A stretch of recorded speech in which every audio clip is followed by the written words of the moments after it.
Hello guys, ayan mag-rice coffee po tayo. So, time check 10 o'clock. So, dahil ngayon lang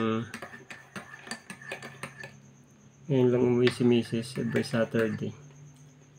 So, sabi ko mag-rice coffee kami habang nagkikwentuhan. So, mag-moment.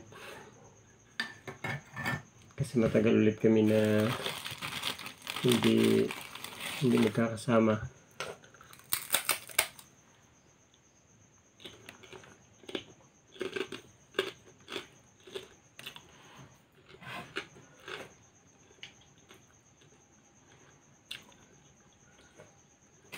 Yan, merienda pa tayo ng chicharon with rice coffee.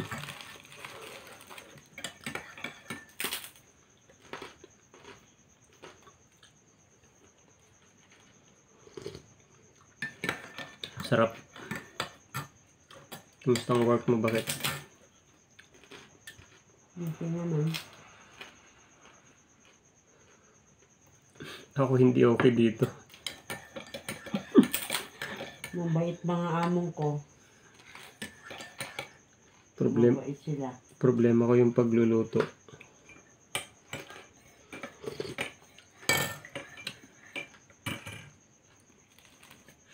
Pero ayan lang, kuwan lang muna.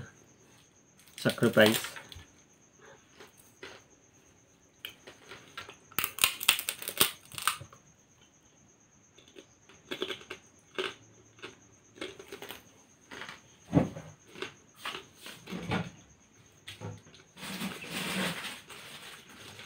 Biscuit mo sa akin.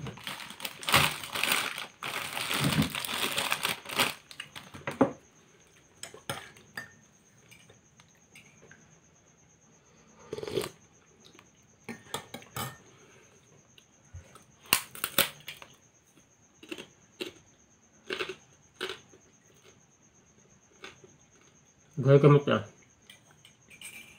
Hello. Musta?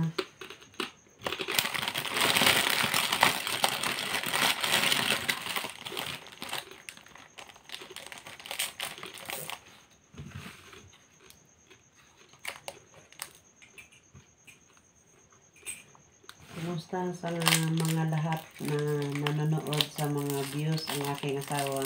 Salamat sa inyong lahat.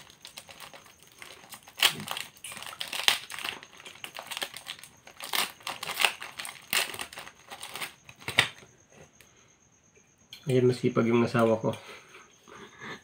Nakikatulong guys.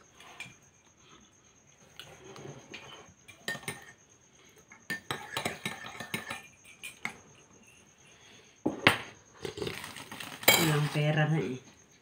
Magsikap na mag-sacrifice. Ayaw sa lahat.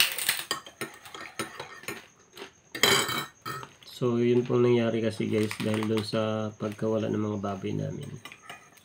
Malaking pera po yung nawala sa amin dahil sa ASF. Actually, stable na po yung income namin sa baboy. Kasi maganda po yung kitaan ko din sa bar. Every time na lumalabas po ako. Meron pa akong 2,000, ganun. So, minsan 2, 3 yung nilalabas ko sa isang araw. So, okay yung income din po namin for that time. Pero ngayon nga na nasa ed po yung baboy namin, talagang halos wala pong income po na pumapasok sa amin. So halos puro gasto pero walang pumapasok na income. Pero sabi ko naman kay bakit kaya ko pa naman siyang buhayin. Saka guys yung sweldo niya, sabi ko niluloko ko, sabi ko balihin ko na 3 months. Pero hindi, para lang sa kanya din po yun, yung sahod niya. Kaya ko naman pang i-provide pa yung needs ng family po namin. Gusto lang kasi niya magkaroon ng pera para daw may pagkagagastusan daw siya. So actually sa paglabas-labas ko din guys, sobrang thankful ako sa Panginoon. Kasi despite na may mga pagsubok kami na ganun, ay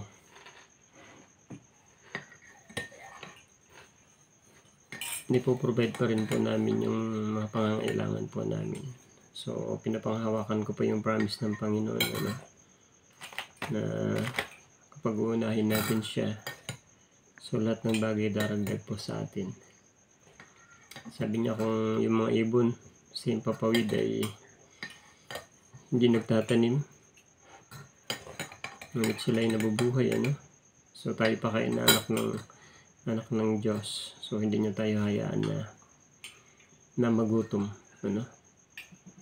So, kailangan lang po natin na magsumikap, ano. Sabi nga nila, nasa Diyos ang awa, nasa tao ang gawa.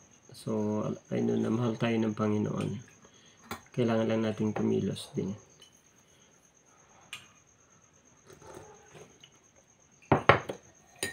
Kaya kumikilos na si Bakit. Pero ako guys, may work din ako. Pa extra. Kasi hindi lang siya stable nga. Like, nagla-live po ako, ng ukay. Nag-agent po ako ng St. Peter. Nag-agent po ako ng Saranay. Gumagawa pa ako ng rice coffee. Umi-extra po ako ng insemination kapag merong nagtatawag sa akin. Pero dahil po sa mahal ng bilihin ngayon guys, mararamdaman talaga natin na kulang, ano. So kailangan po natin talaga na magkaroon ng hindi lang isang source of income sa panahon natin, ano. Lalo na yung bigas 60 na yung 1 kilo.